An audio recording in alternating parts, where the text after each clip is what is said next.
Good morning, everyone. Bonjour à tous. Good morning, everyone. Before we get started, I want to congratulate President-elect Biden and Vice President-elect Harris. I'm looking forward to working with them both on the common challenges and opportunities facing our countries and our world. Canada and the United States have a unique relationship, and this bond will always be the strong foundation on which we build our shared future. I also want to take a moment to reflect on the historic milestone reached in this election. For so many people in Canada and around the world, seeing a woman, a Black and South Asian American woman, elected as the next Vice President of the United States is an inspiration and a reminder that everyone's voice belongs in politics. I also want to take a moment to address the current situation with COVID-19. This morning, Canadians woke up to very encouraging news from Pfizer and BioNTech about their vaccine candidate. Canada signed a deal with them in August to secure millions of doses. At the same time, we're also seeing other vaccine candidates progressing well. In Canada and around the world, scientists are working very hard and doing a great job. We hope to see vaccines landing in the early next year. But between now and then, it's really, really important that we double down on our efforts. We need to make sure we are controlling the spread of COVID-19 in the coming months so that when vaccines get here, we will be able to act quickly to protect all Canadians. And to be very clear, if you catch COVID in the coming days and weeks, a vaccine won't help you or your family. We see the light at the end of the tunnel. We are hopeful we are getting there because our scientists are working incredibly hard. But we need to do our part. We need to stay strong and hang in there a few more months. Maybe more than that, but we can see it coming. So download the COVID Alert app. Keep your distances. Reduce your gatherings to essential members of your family, and follow local public health advice. That's how we'll get through this winter to a spring and a summer that will be much better, I promise. Ce matin, je suis heureux d'être ici en compagnie des ministres Monsef et Baines, ainsi que des ministres McKenna et Rodriguez. À chaque jour, ces ministres, tout comme l'ensemble de notre équipe, travaillent à bâtir des communautés plus fortes. Over the last few months, our daily routines have changed. People are working from home. Kids are doing classes from the kitchen table. And we're all going online to stay in touch with family and friends. Now, more than ever, a video chat cutting out during a meeting or a connection that's too slow to upload a school assignment, that's not just a hassle, it's a barrier. Just ask Hervé from Rocky Harbour, Newfoundland and Labrador. She's an artisan who moved part of her shop, the Glass Station, online to continue reaching customers during the pandemic. If Hervé didn't have access to good internet, it would limit her options. But because she can get online, she's taking her business to a whole new level. Good, reliable internet isn't a luxury. It's a basic service. And it's a service that every single Canadian deserves. That's why over the last 5 years, we've invested to connect 1.2 million households to high-speed internet. To put it in perspective, over 10 years, the previous government invested about $700 million in connecting people to the internet. Over the past 5 years, we've invested over $6 billion for the coming decade, which is nearly 10 times as much per year on average. We've made important progress, but there are more people still to reach. So today, we're taking another big step forward. Our government is launching the $1.75 billion Universal Broadband Fund to connect all Canadians to high-speed internet. This fund will be used to build infrastructure across the country almost entirely in rural and remote communities. And for places that are just too far to reach, including in remote areas in the north, we've reached a $600 million agreement with Telesat for satellite capacity to improve broadband. Along with the $2 billion we've already put down for broadband through the Canada Infrastructure Bank's growth plan, we're making real investments in Canadians, in their success, and in their future. Dans le monde d'aujourd'hui, un accès Internet n'est pas un luxe, mais plutôt un service essentiel. Prenez par exemple Lise, de Pike River au Québec. C'est une aînée qui a maintenant accès à la fibre optique dans Brome-Missisquoi grâce aux investissements de notre gouvernement. Elle peut donc demeurer en contact avec sa famille et ses proches tout en restant en sécurité chez elle. En plus, son fils qui habite avec elle peut maintenant travailler de la maison. C'est ça l'importance de l'Internet haute vitesse. On veut que tout le monde puisse en profiter, comme Lise et sa famille. Voilà pourquoi notre gouvernement lance aujourd'hui le Fonds pour la large bande universelle, un investissement de 1,75 milliard de dollars qui a pour but de fournir un accès Internet haute vitesse à tous les Canadiens, d'un bout à l'autre du pays. Le fonds servira à bâtir des infrastructures, surtout dans les communautés rurales. Et en ce qui concerne les endroits éloignés qui sont difficiles d'accès comme les régions nordiques, nous avons conclu un accord de 600 millions de dollars avec Telesat pour améliorer la capacité de l'accès à large bande par satellite. Avec les plus de 2 milliards de dollars qu'on a investis dans la bande de l'infrastructure pour la connectivité, l'annonce d'aujourd'hui représente un véritable investissement dans les Canadiens, dans leur réussite et dans leur avenir. Today's investment puts us on track to get 98% of Canadians connected to high-speed internet in the next few years, and everyone connected a few years after that. These are ambitious targets, and we're ready to meet them. In fact, to accelerate our progress right now, we're making $150 million of the Universal Broadband Fund available immediately. As we support people through this pandemic and rebuild a strong, resilient economy, getting Canadians connected is yet another tool in the toolbox. I want to recognize the hard work of so many members of our team, especially our rural caucus, who led the way on universal broadband. From Goody Hutchins to Lynn Bessette, from Stéphane Lauzon to Larry Bagnell, across the country, this Liberal team is focused on what communities need to succeed. Pour rebâtir une économie forte et résiliente, il faut que tout le monde ait les outils nécessaires pour réussir. Comme en témoigne notre engagement à créer 1 million d'emplois et nos nouvelles mesures de soutien pour les petites entreprises, nous continuons de concentrer nos efforts à répondre aux besoins des Canadiens maintenant et pour l'avenir. Merci. C'est avec grand plaisir que je cède maintenant la parole à la ministre Monsef. Miriam. Well, thank you very much, Prime Minister. Hello, colleagues. Bonjour, Anin, salam alaikum. The program we're launching today is the product of Canadians' inputs and efforts. It reflects their advice and their recommendations on how best to solve the most important infrastructure challenge of our time, how best to strengthen our connections. Canadians, especially those living in rural communities, asked us to design a program that is flexible to address their diverse needs, to include backbone, last mile, and cell service. They asked for a rapid response stream for projects that can connect communities faster. They asked us to ensure our investments are future-proofed and keep up with the ever-evolving technologies.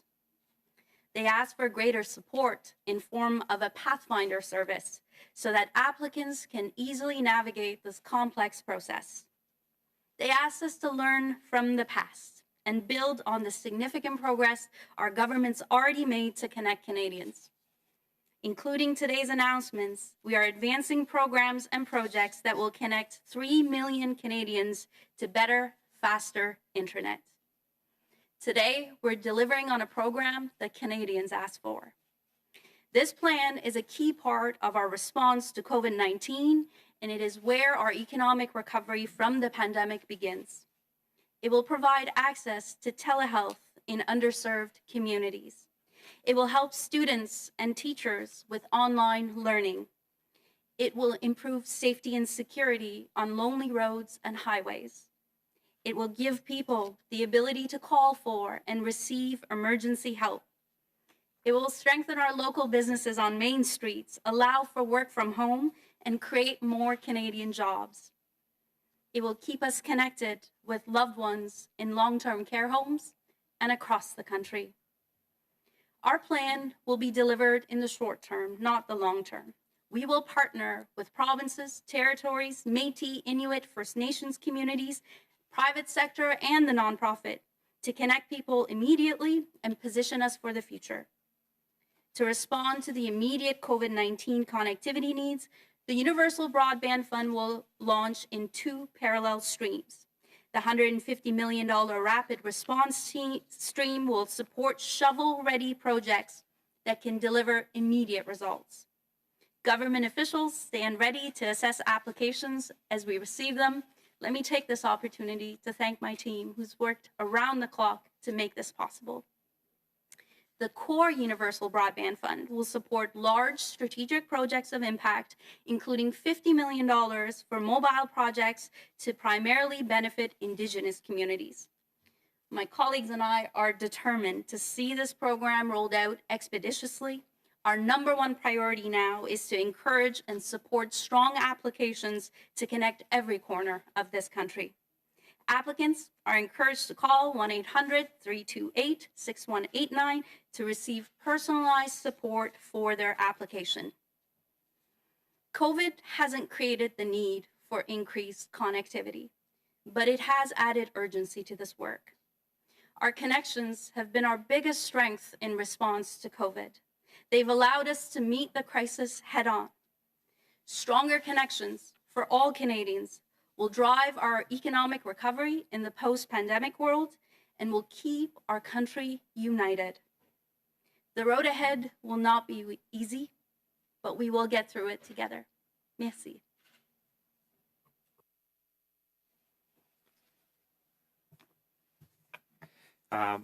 Merci, Miriam, and Thank you, Miriam. bonjour tout le monde. Good day, Good morning, everyone. and it's great to be here with my colleagues. And I want to particularly acknowledge Minister Monsef, who has worked tirelessly on this project and role as the minister responsible for rural economic development. Thank you for your leadership. And I'm also delighted to be here with my colleagues, Minister Rodriguez and Minister McKenna. And of course, thank you, Prime Minister, for the news of this major investment in Canadian satellite communications. It's an investment that respects the first principle of Canada's digital charter that we introduced in 2019, and that is around universal access. C'est un investissement qui va aider à combler le fossé numérique entre les communautés urbaines et les communautés rurales et éloignées. And remote rural And it's regions. an investment that is inspired as much by social responsibility as it is by economic success. If the social change of the past few months has taught us anything, is that we need to be more mindful of the experience and voices of all Canadians, regardless of where they live, their economic circumstances, their gender, or the color of their skin. And if the COVID-19 restrictions have taught us anything, is that access to high-speed internet is absolutely essential for all Canadians, as more and more of us work and learn from home. Nous sommes déterminés à faire en sorte que 100% des to ensure Canadiens that aient accès à 100% of Internet Canadians will have internet, haute vitesse. or rather high-speed Et internet l'annonce access. aujourd'hui est la voie à suivre pour Today's y arriver. announcement is the first step But in the Canada's a path big to follow country, to get and our there. geography presents challenges to building networks. With this investment, we are ensuring that Canadians in the most rural and remote parts of Canada can have access to high-speed, reliable broadband access from a low Earth orbit or LEO satellite constellation that operates at less than 2,000 kilometers from the surface of the Earth compared to the 36,000 kilometers for the traditional geostationary satellites. Providing Canadians with access to high-speed internet will help close gaps caused by geography. L'accès à Internet haute vitesse, c'est aussi Access un to accès high-speed égal à la internet santé, is also à equal l'éducation access to et aux health, emplois au sein education, de l'économie numérique. and jobs in the digital economy. And perhaps most importantly, we cannot, in good conscience, leave our fellow Canadians in rural and remote communities on the periphery. And I'm proud to say that today's investment to secure low Earth orbit satellite capacity will go a long way in addressing those challenges, particularly for those really remote and rural communities. Thank you very much. Merci beaucoup. And over to you, Minister McKenna. Good morning. Thank you very much. I'll be brief. The pandemic has made the government's commitment to connect all Canadians to high-speed internet more important than ever. The Canada Infrastructure Bank recently announced its growth plan, which includes a $2 billion broadband initiative that will help accelerate connectivity in Canada by developing and delivering large-scale, high-impact projects, including through a partnership with the Universal Broadband Fund. The Canada Infrastructure Bank's investments in broadband will connect more than 750,000 households and businesses in underserved communities, improving lives and creating good jobs. Les investissements de la Banque d'infrastructure du Canada dans le domaine de la large bande permettront de connecter plus de 750,000 de ménages et d'entreprises dans des communautés mal desservies, améliorant ainsi la qualité de vie des gens et créant de bons emplois. Just last month, the Canada Infrastructure Bank announced its investment in a major irrigation project in southern Alberta that will help producers grow food more efficiently with the same water resources. So what we're seeing from the Canada Infrastructure Bank is action, progress, and ambition to create jobs and build a stronger, more sustainable, and more connected economy. When I was appointed Minister of Infrastructure and Communities just under a year ago, the Prime Minister mandated me to ensure that this publicly funded Crown Corporation fully lives up to its promise to make our tax dollars go further by drawing in private capital and getting more important infrastructure built for Canadians. Nous avons nommé Michael Sabia, président du conseil d'administration. La banque a engagé un nouveau PDG dynamique, Aaron Corey. Et maintenant, la banque se lance à plein régime dans un plan de croissance de 10 milliards de dollars sur 3 ans qui devrait créer au moins 60,000 emplois. These are exactly the kinds of projects our government envisioned when we stood up the bank in 2017.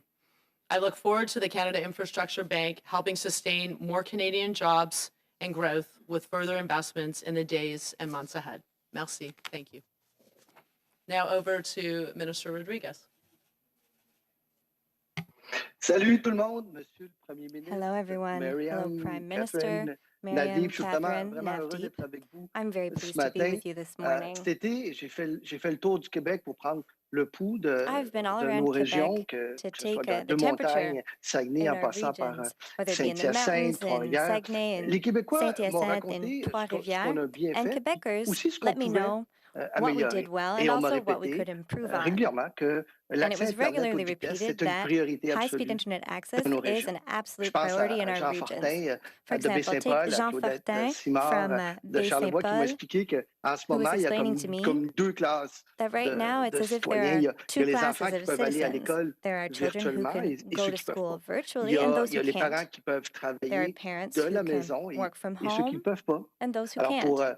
je pense à Sylvie Provost à Harrington, Take et je me souviens Sylvie très bien Provost in de notre Harrington. rencontre pour I qui elle me disait clearly c'est beaucoup plus remember our difficile pour son meeting. entreprise, She was telling me l'auberge that it's Val-Carole, much more d'aller chercher difficult des for clients. her business Et to reach clients. ce que je leur dis, c'est à Jean, à Claudette, à And what I Sylvie, say à tous les to these autres, people, ben, on everyone vous who I entend. spoke to in Quebec, Alors, is aujourd'hui, that we've mes heard you. collègues et le premier ministre l'ont dit, on a Today, investi as my colleagues and the Prime Minister 1,75 said, milliards de dollars we have pour invested brancher encore plus $1.75 billion rapidement le Québec, to l'ensemble du connect pays à Internet haute Quebec even vitesse quicker avec and le nouveau fonds pour la large connect the bande rest of Canada universelle. to Ben, on avait promis, universal high-speed rappelez-vous, de broadband. connecter tout le monde d'ici 2030 et on était And by bien parti 2030, pour atteindre we're on track to l'objectif, connect mais vous nous everyone avez dit, in all ben, of Canada. c'est pas assez vite. Alors, But you on va told us accélérer that ça. 2030 On va mettre wasn't les soon bouchées enough, doubles so we're pour going to brancher accelerate that. presque tous les We're Québécois going to d'ici double down 2026, soit 4 ans plutôt que prévu. connect almost all of Et en Quebecers plus, ben, over on ajoute the le volet next 6 rapide years. à That's notre by investissement. 2026. Ça, So 4 years earlier c'est than planned. 150 millions de dollars qui vont aller directement And à des projets $150 million réalisables will be d'ici part un of an. the Ça, ce que rapid ça veut dire, c'est des response projets qui program. seront terminés So these d'ici will be 1 an. projects Et that will be évidemment, finished on 1 va year travailler from avec today. l'ensemble de nos partenaires. And Je we pense will au work gouvernement together du with all of our Québec et à tant partners. d'autres I pour think régler les that problèmes qui includes the government of ralentissent Quebec and notre many travail, others comme l'accès aux to poteaux, par overcome exemple. Ça, c'est quelque obstacles chose that qu'on slow a us entendu down, régulièrement à travers le which Québec. we've heard about in our Au conversations début de la all around pandémie, Quebec. on avait At the promis beginning de of the laisser pandemic, personne we promised derrière. Maintenant that we would qu'on not vise leave sur anyone le numérique behind. pour relancer notre And économie, now ben, on we n'acceptera pas are que nos régions using puissent pas the participer. digital C'est hors de economy to question. help us build Alors qu'on back habite better. à Québec, en Estrie, en Abitibi, So ou whether en Canadians Mauricie ou live in ailleurs, ben, il faut avoir Abitibi, in accès Estrie, à Internet haute other vitesse, ça parts c'est of Quebec clair. or elsewhere, Et on n'arrêtera pas nos efforts. On n'arrêtera pas nos efforts tant aussi internet longtemps que access tout le monde is a ne sera pas necessity. connecté. Merci. Thank you. Merci beaucoup, Monsieur le ministre Thank you Rodriguez. On va very commencer much, aujourd'hui la Minister période de questions pour le Premier ministre d'une durée Today de will 20 be minutes avec le start with a téléphone, suivi 20-minute des Prime Minister questions dans la question salle. period. Les ministres Starting on the resteront phone, disponibles and then pour we'll go 15 to the minutes par la room. suite Then the pour ministers will répondre be à d'autres available for questions. 15 minutes The to Prime answer Minister will other be available for questions. 20 minutes answering questions, starting with the phone, following with questions in the room. Ministers will remain available for more questions afterward. Opérateur, première question. Thank you. Merci. Please press *1 for questions. Faites étoile 1, s'il vous plaît, pour des questions. Première question, l'inaudible, la presse First canadienne. question from À vous. Lina Dib Bonjour, Monsieur from the Trudeau. Canadian Press. Au sujet de Hello, Mr. l'élection Prime Minister. américaine, vous avez On the déjà American election, félicité M. you've already Biden. congratulated Mr. Monsieur Trump n'a Biden. pas encore concédé la Mr. Trump victoire. has still not Avez-vous conceded parlé victory. trop vite? Et So did you sinon, speak too soon? qu'est-ce que vous pouvez y And if faire not, du fait que M. Trump semble What can you do s'accrocher? about the fact that Mr. Trump seems D'abord, to be nous holding on faisons tight? confiance dans le processus électoral Answer. américain. First of all, we trust in the J'ai American été electoral content de process. féliciter I le was président pleased élu to extend Biden congratulations to en fin de President-elect semaine. Biden Nous over the allons weekend. continuer de travailler We will avec continue to l'administration work actuelle with the jusqu'en current fin administration janvier. until the Et end of suite à ça, January. on va travailler avec la And nouvelle after that, we will administration. work with the new Évidemment, ce sera administration. mon troisième président And américain. of Je pense course, que that will be the tout third au American fil des president I années, will have worked on a with. I démontré think that over the notre years, we capacité, have notre shown emphase that our sur ability d'être là pour défendre les intérêts to des be Canadiens. there. We've proven our ability to defend Canadians' interest. As I've said, we have confidence in the American electoral process as it has unfolded. I was pleased to congratulate President-elect Biden on the weekend.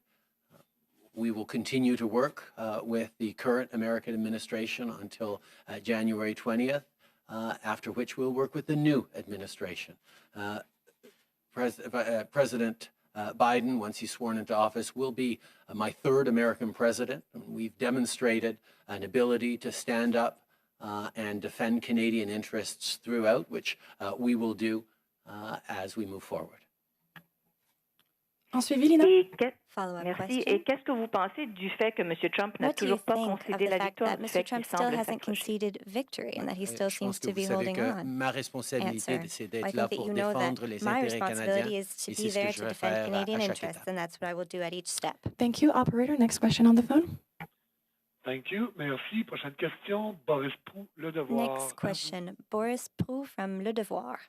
Bonjour, Monsieur le Premier ministre. Hello, Prime J'aimerais Minister. toujours sur la même question I would like to de l'élection remain on the américaine, same savoir topic, si American c'est election. envisageable pour vous de vous rétracter si Do jamais you il think that s'avère it will que be possible ce ne for soit you pas to Joe Biden qui a été withdraw élu your à la suite du recomptage? congratulations if ever it is Comme found j'ai that Joe dit, nous Biden avons didn't win confiance after a dans les recount? processus Answer. et le As I système said, we électoral have great américain. trust in the J'ai été American content electoral de and féliciter le democratic system. vice-président I was Biden, pleased to le président congratulate élu Biden President-elect cette Biden fin de semaine. this Mais weekend. évidemment, nous allons continuer de travailler And of avec course, we will l'administration continue to actuelle work together with the jusqu'au current 20 janvier. administration until January 20th.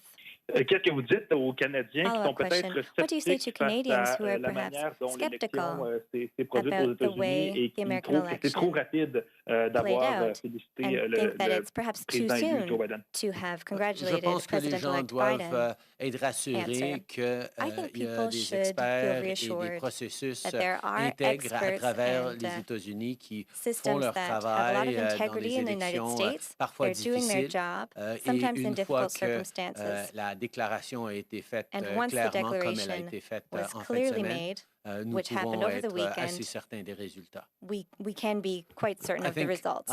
it's important to remind people of the strength of American democratic systems and the institutions designed to evaluate and analyze election results, tabulate election results. We have confidence in the processes that have operated in the United States, and will continue to demonstrate that. Merci. Opérateur, prochaine question au téléphone. Next telephone question. Thank you. Merci. Next question, Justin Ling, freelance. Line open. Good morning, Prime Minister. We have a new report out from criminologist Tony Dube that basically says that the solitary confinement regime in Canada's prisons hasn't substantially changed since your new legislation came online, and that in many respects, you're still not adhering to what the courts in Ontario and BC has instructed your government to do. So considering all of that, are you going to wait for another round of litigation on this? Or is this something your government is going to intervene on and ensure that the charter rights of inmates are being respected? We made a commitment many years ago to move forward on ending solitary confinement, moving forward with new regimes. Obviously, that's a process that is very much underway, but as reports come out that highlight that there is still more to do, we will continue to work on that. Defending the charter rights of Canadians is always important to this government. Following up. In 2015, you, in your mandate letter to the Public Safety Minister, said that you wanted to respect the inquiry into the death of Ashley Smith. You said you wanted to respect the court rulings in BC and Ontario, but you haven't actually implemented any safeguards that correspond with Ashley Smith's inquiry. So, why are you continuing to say that you're looking to improve the system when the system isn't even designed to comport with what you yourself said you wanted to do? We made a commitment to end solitary confinement, and we've moved forward on that. Obviously, there is always more work to do to ensure that Canadians' charter rights are being properly defended, and we will continue to do that. Merci. On va maintenant passer pour les questions dans la salle. Hello, Prime Minister. It's Annie Bergeron-Oliver with CTV National News. It's now been exactly 700 days since the two Canadians, Michael Kovrig and Michael Spavor, were detained in what's widely believed to be a retaliation for the arrest of Meng Wanzhou. Do you intend to have a conversation with the President-elect about these two men? And do you have any reason to believe that President Biden's new foreign policy will include greater pressure on Beijing and potentially even an intervention in Meng Wanzhou's extradition case? We have worked very closely with the current American administration over the past many months. And indeed, we've worked with allies around the world to put pressure on China around the arbitrary detention of two Canadian citizens. Their approach around coercive diplomacy is ineffective and extremely preoccupying for democratic nations around the world, and we have all expressed that very clearly. I am extremely confident that the incoming American administration will continue to be a good partner to Canada and other nations around the world as we look to impress upon China the approach they are taking is simply not working, while at the same time impressing upon them the importance of returning the two Canadians who've been arbitrarily detained for over 700 days now. En français, s'il vous plaît. Ça fait bien des mois que nous travaillons de façon extrêmement proche avec l'administration américaine actuelle sur le cas des Canadiens en détention arbitraire en Chine et d'ailleurs avec nos alliés à travers le monde pour souligner que cette approche de détention arbitraire, de diplomatie coercitive est inefficace et contre-productive pour les Chinois et tout simplement erronée et mauvaise pour le monde. Nous allons continuer de travailler avec tous nos partenaires, y compris l'administration qui va entrer en fonction à partir du 20 janvier sur le dossier de la Chine et sur le dossier plus particulièrement des deux Michael détenus. On China in general and on the two Michaels. Bonjour, M. Trudeau, Louis Blouin de Radio-Canada. Joe Biden a promis une stratégie Buy American d'approvisionnement de 400 milliards de dollars. Le protectionnisme ne s'en va pas nécessairement avec M. Trump. Qu'est-ce que vous allez lui dire quand vous allez lui parler pour le convaincre d'inclure les very industries et les different from entreprises Trump's canadiennes. approach. What would Et you c'est quoi votre say to stratégie, him au fond, là-dessus? to defend Je pense Canadian qu'on a vu que businesses? même depuis Answer. 4 ans, I think sous that we've une seen that administration even over 4 très years, protectionniste, on a pu the American développer des approach was very solutions en protectionist. partenariat We've qui been ont working eu to énormément de bénéfices pour les Canadiens. build On strategies a that pu have signer un had nouvel enormous accord de benefit l'ALENA for Canadians. qui For garantit example, notre signing a accès new iteration of au marché américain pour CUSMA les that décennies à guarantees venir. access On a to the aussi American pu market for pousser decades to come. contre les We tarifs also pushed back injustes against qu'ils ont unfair mis à tariffs 2 reprises sur nos that travailleurs were levied d'aluminium on 2 occasions et against d'autres. our Et aluminum donc, workers. nous avons développé des façons très And robustes so we de have défendre developed les very intérêts robust des ways Canadiens, of defending Canadian particulièrement en interests, soulignant les particularly avantages by pour les highlighting the compagnies, les travailleurs advantages for américains workers and de continuer companies à avoir in un the accès United libre States entre nos of deux a pays. Nous continued allons open access between our démontrer two encore une countries. fois à quel point Once again, we l'intégration will de notre emphasize how économie veut important dire que des limites sur le commerce entre le or Canada et rather, les how the États-Unis integration of our fait two mal à nos economies deux pays. Et means donc that que those toujours on sort of devrait protectionist chercher à approfondir measures nos liens harm both et of our assurer qu'on countries and that travaille we should ensemble continue dans un to marché deepen de our plus en plus connection compétitif à l'échelle mondiale.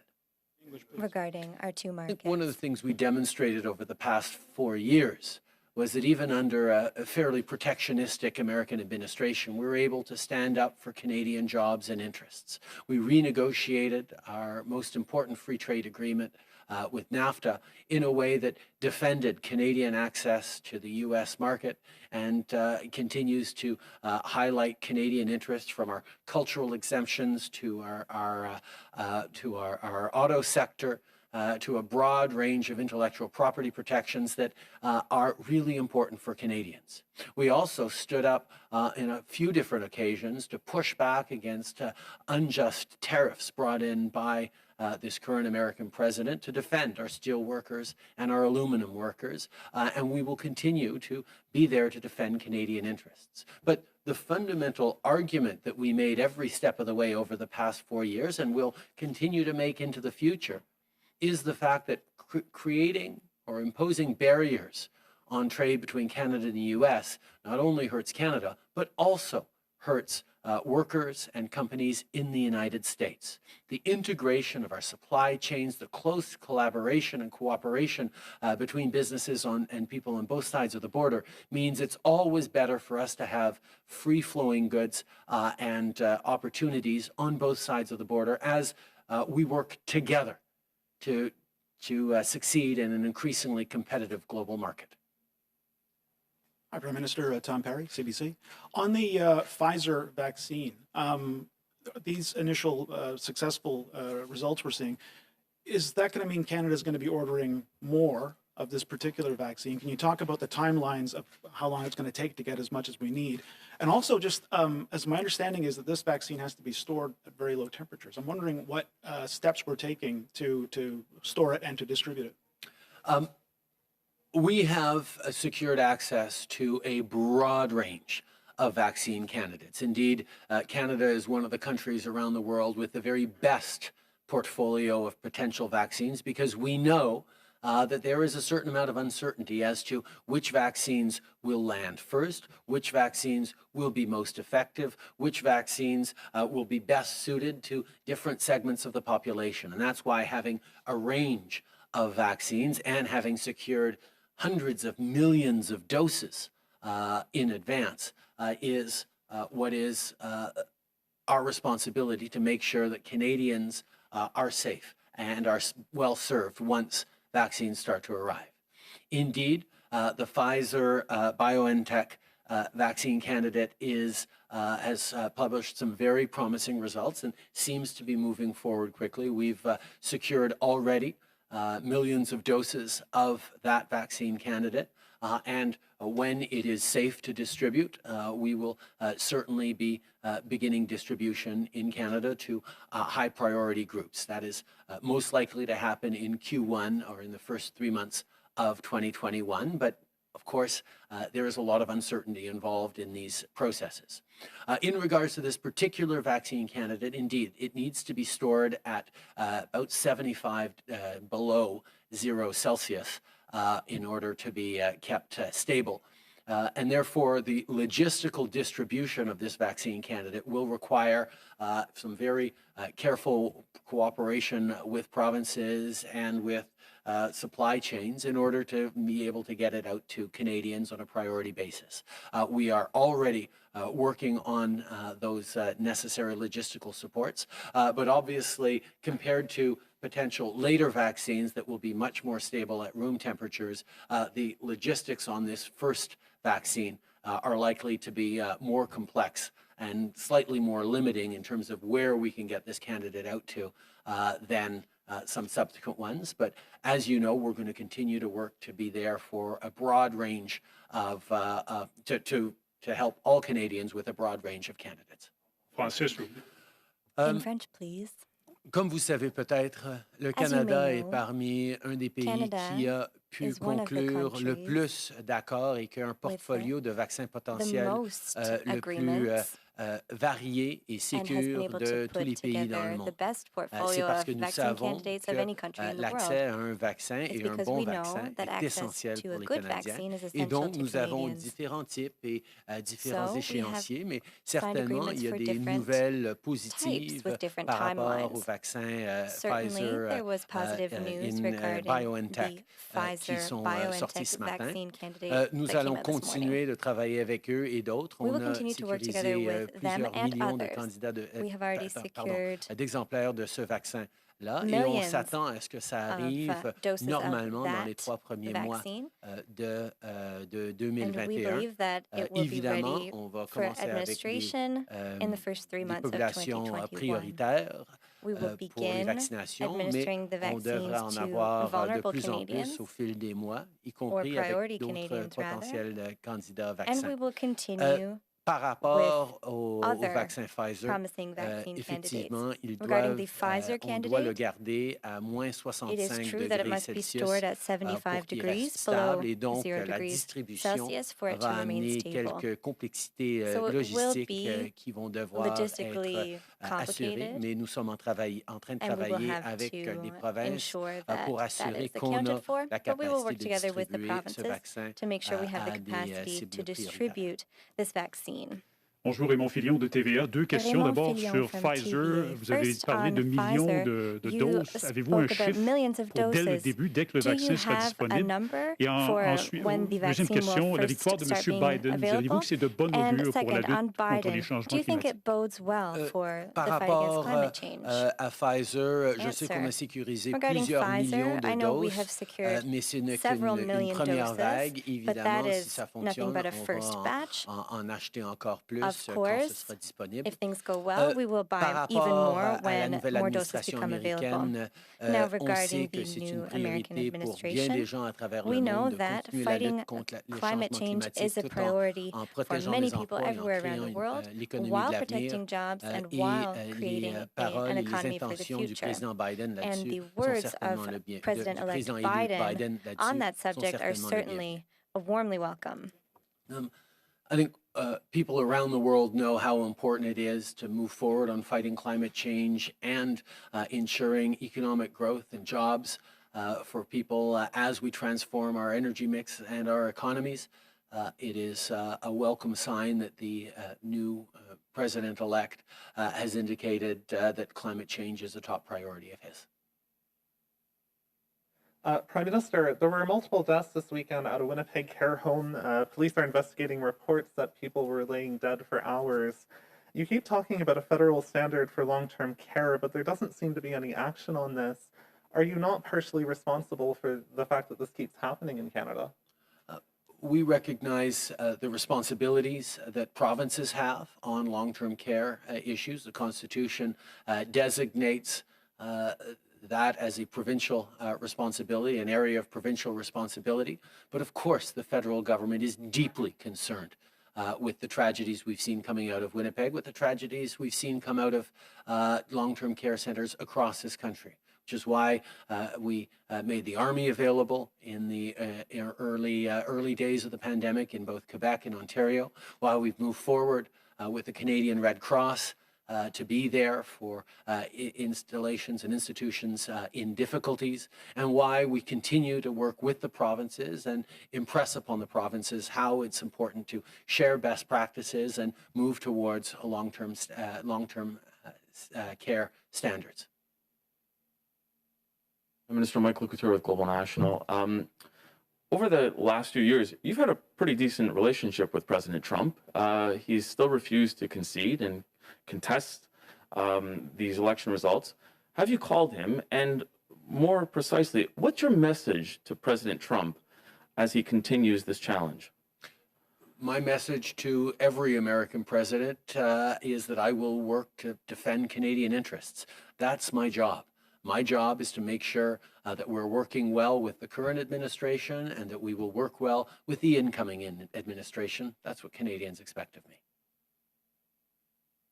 Prime Minister Lee Berthium, Canadian Press. We've seen case counts for COVID climbing across the country and reaching record levels. You've continually called for Canadians to double down, including today. But do you think that provinces need to take stronger action? And at what point does the federal government step in? And if so, how? The provinces have the responsibility for making local health decisions and determining what closes down and when.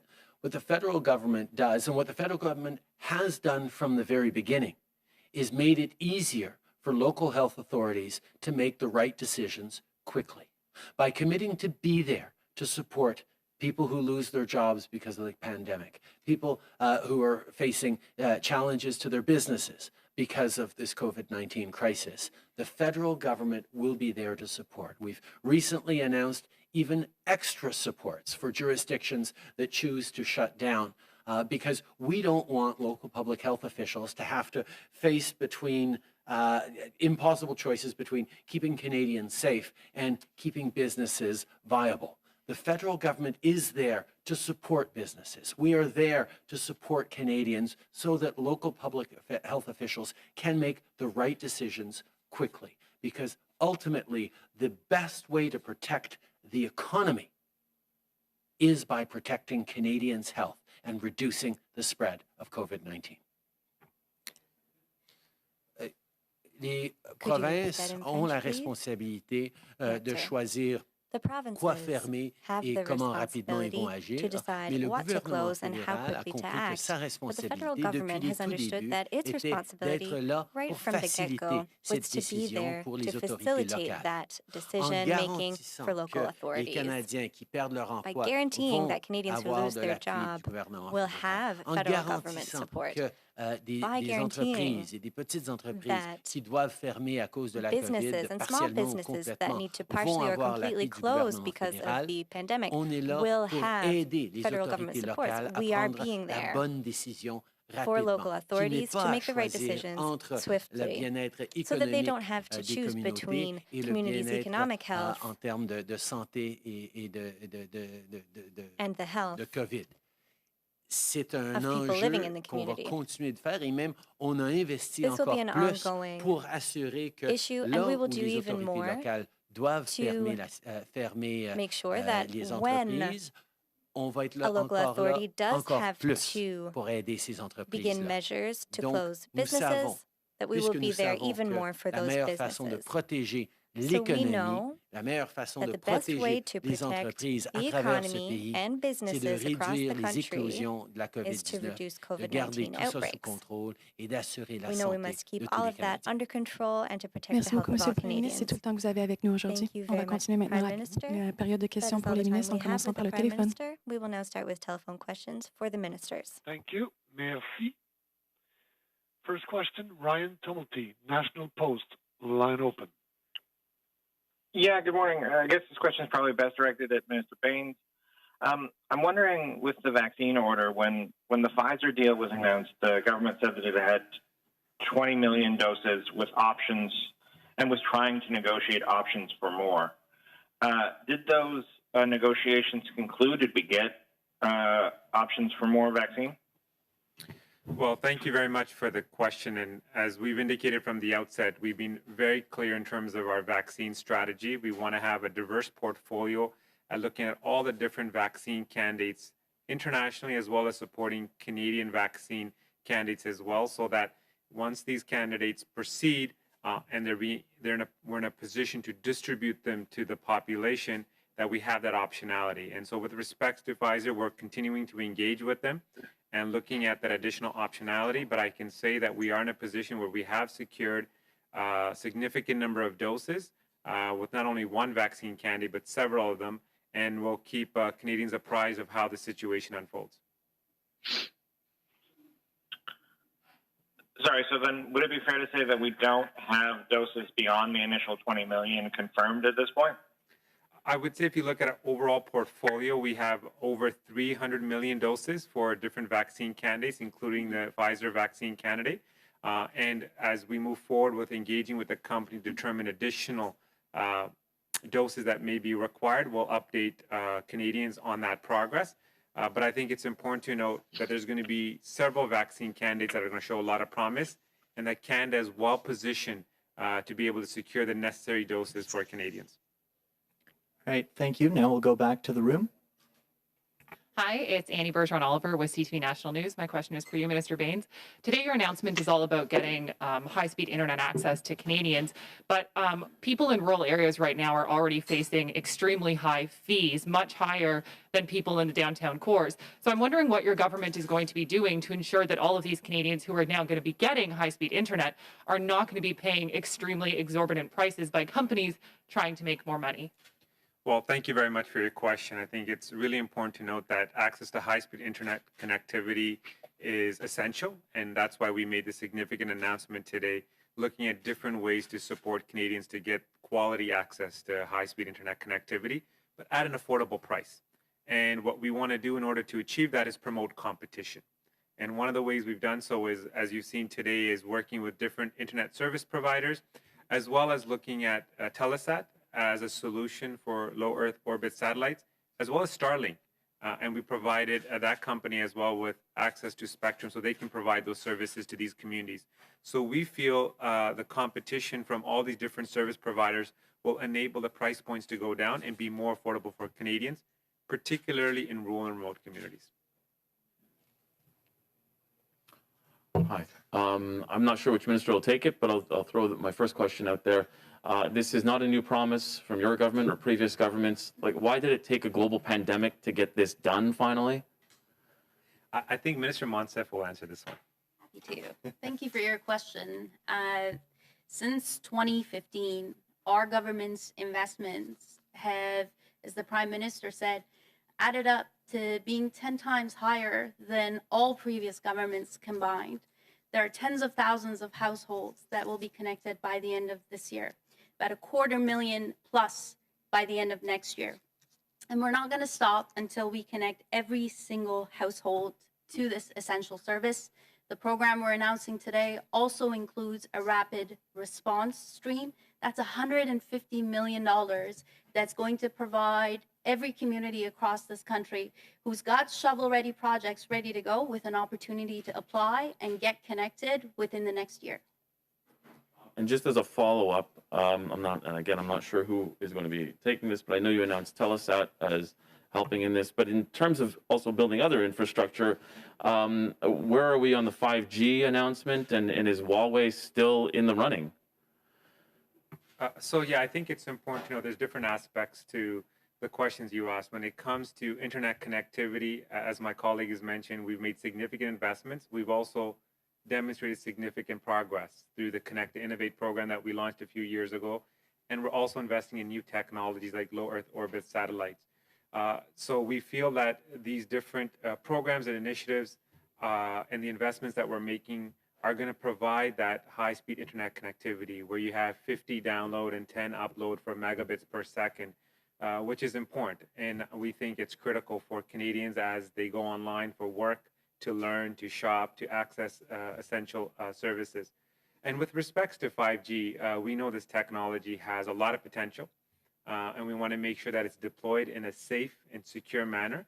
And we continue to work with our allies, continue to engage with national security experts to make sure that when we move forward in a manner that we do so in a way that protects the interests of Canadians. There's no particular update or announcement that I have on 5G today, but when we do, we'll definitely share that with you and with Canadians as well. Robertson of the Winnipeg Free Press. I have a question and a follow-up about UBF. I'm wondering in the context of Manitoba, the CTI project collapsed, the Wikidoak Clear Sky Partnership. I'm just wondering if there's anything that you guys have learned from that to sort of prevent that from repeating again. That's an excellent question.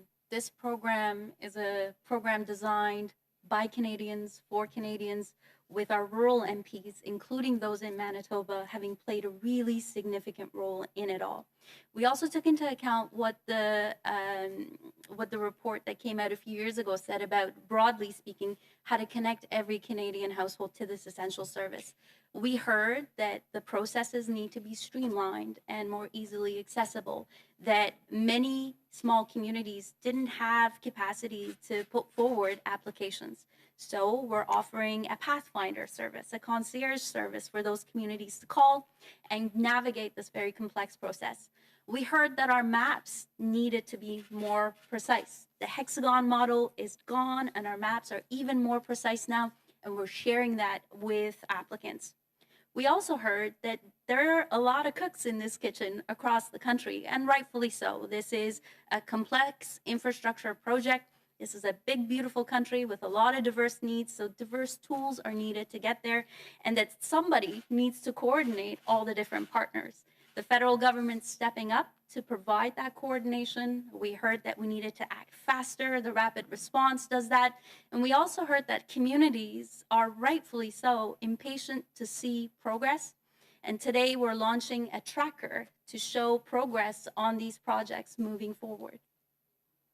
Thank you for the thorough answer. And I just had a follow-up about the delay in the funding. This was announced in Budget 2019.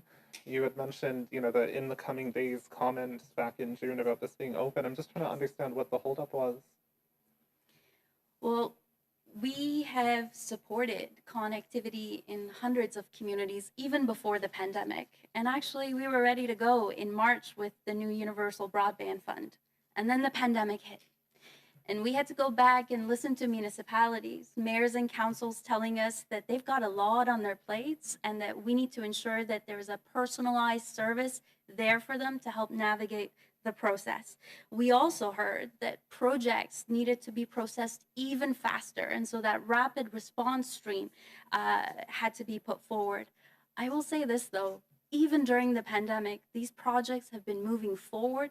And I'm going to take this opportunity to thank the essential workers who've been, digging wires into the ground despite the pandemic to ensure that more Canadians are connected to this essential service. Excuse me, Lee Berthium, Canadian Press. Minister Baines, I wanted to ask you about the negotiations between the government and the airlines about a federal aid package. Can you say whether the LEAF program will make up part of the financial support? And if that's unlikely, can you say why it's unlikely? So I think it's important to know that the economic fallout associated with the pandemic has had a significantly negative impact on the airline industry. It's actually been devastated. And I know this personally because Pearson International Airport is in my riding, in the constituency, in the community that I represent. And we've seen a significant decline in air travel. And so this sector is going through some very challenging times. You've also heard very clearly from my colleague, Minister Garneau, that as we engage with this industry to think through the long-term recovery, and we have to be mindful of that the recovery is not going to take a few months, but several years for this airline industry because of the nature of travel and the border restrictions that are in place. And as we find a vaccine and move forward with that distribution to build confidence for travel, we need to support the sector for the long term. And we're also looking at the issues of refunds. We're looking at the issues with respects to regional routes and routes that we want to examine, looking at support for airports. And so those are key elements. And one other element that's definitely being discussed is support for the broader aerospace sector as well. So not only the airline industry, but aerospace as well, to make sure that these airline industries, the airlines continue to support our aerospace sector as well. And so all that to say is it's very complicated. It's integrated in terms of all these different issues. and we're going to continue to work with this sector. But one of the areas we definitely have made very clear is we want refunds for customers if the airline industry wants meaningful support. And we've also been very clear that we want support for the aerospace sector. That means we want to support the vibrant sector that exists in different parts of the country for building planes. And we'll look at different optionalities, as you said, the LEAF program in terms of liquidity support, because that's a big ask from the sector, is that they have the cash flow to deal with operational costs and fixed costs going forward for, like I said, not months, but years. And we're willing to have that conversation, but we have a clear position with regards to refunds, as well as support for the aerospace sector. And you mentioned refunds for customers. Was wondering, will airline refunds come at the expense of Canadian taxpayers? In other words, will airlines that owe hundreds of millions of dollars in refunds be receiving more cash from the government to be able to pay for those refunds? I think there's two issues there. One is we want to make it very clear, and Canadians have been very clear with us, that any support for the sector that is going through a very challenging time, that they step up and support Canadians who are also struggling, and that these refunds should be provided to their customers as soon as possible. So this is one issue that we put right at the beginning of our conversations with the airline industry to say you need to address this issue. And then our goal and objective is to make sure we have a competitive airline industry. So when we do have the economic recovery and when we do have the rebound, that we have a strong rebound and a strong airline industry. But the connection of these two issues is very different and very separate. One goal is to make sure the customers are treated fairly and with respect and they get their refunds. Secondly is to make sure we have a broad support for the air sector as well as the airline industry. And those are separate issues that we're going to address in the coming weeks and months. Hi, Ministers. Tom Perry with CBC. On this low Earth satellite equipment you're going to be doing, how complicated is that? Is that just flicking a switch? Is it buying more bandwidth off the companies? Like, when are people going to see the impact of that? And I guess on the ground, you were talking about shovel-ready projects. When are people going to start feeling the impact of this announcement today? So I think Minister Monsef can speak to the shovel-ready projects. Okay. With regards to low Earth orbit satellites, we've made a big bet as a government to support this technology through Telesat. We provided them with $85 million through the Strategic Innovation Fund for research and development. And according to MIT, when they assessed, for example, other low Earth orbit satellite technologies, Telesat is far more advanced. It's more reliable, more efficient. And so we're very proud of that.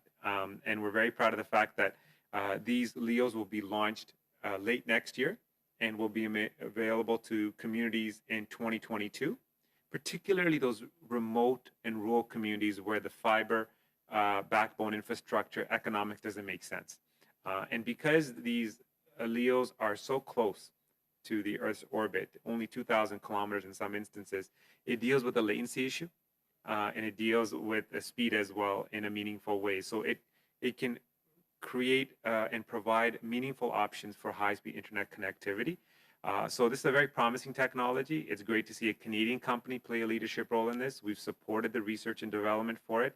And these satellites will be deployed next year, late next year. And in terms of there will be a technical briefing as well to talk about how complex these are, but it's incredible technology. And it's made in Canada technology that we're very proud of. Thanks for your question, Tom. As I said, Canadians are feeling the impact of our previous investments as we speak. The new rapid response stream, though, is in direct response to the hundreds of letters and emails. Pablo spoke about some of those stories. The Prime Minister shared some of those stories. And we're ready to accept applications today. And we will process those applications on an ongoing basis so that there's no delay in that process. So if you have a good idea on how to get connected and your project is shovel ready and your community's on board, reach out to us because we're here to help. Let's ask as a follow-up. One of the things we've heard since the pandemic started was that even in southern communities, even in big cities, there's a big divide between kids going to school who have access to computers, who have access to high speed, and those who don't. And I know that today's announcement's not really about that, but is there more that you can do to help kids like that, kids who are in need, to get access to high speed? So you're absolutely right in your assessment. If you look at high-speed connectivity, the divide is fairly significant between urban and rural Canada. 41% of rural Canadians have access to high-speed internet connectivity. So that's when you take the 50-10, 50 download, 10 upload megabits per second. And 98% have high-speed internet connectivity in urban parts of Canada. And so that digital divide is fairly stark. And what we recognize is, of course, we want to provide solutions around connectivity, but we also want to make sure they have additional tools. So one program that we're very proud of is Computers for Schools, to make sure that young people also have access to technologies and the latest computers as well, and also looking at affordability. In urban communities, having access to high-speed internet connectivity is important, but in some cases, for some families, it's economically challenging. It's tough to pay the price points for some of these connections. And so we've introduced a $10 per month plan with the telecommunication companies, looking at those families through the Canada Child Benefit and targeting those families to make sure that they have access to this $10 per month plan. And so that plan, coupled with support through investments in computers, we think helps deal with some of those other issues pertaining to access to high-speed internet connectivity. OK, merci. Cela mettra fin à la conférence de Thank you. presse. This concludes That today's ends press the press conference. conference. Thank you.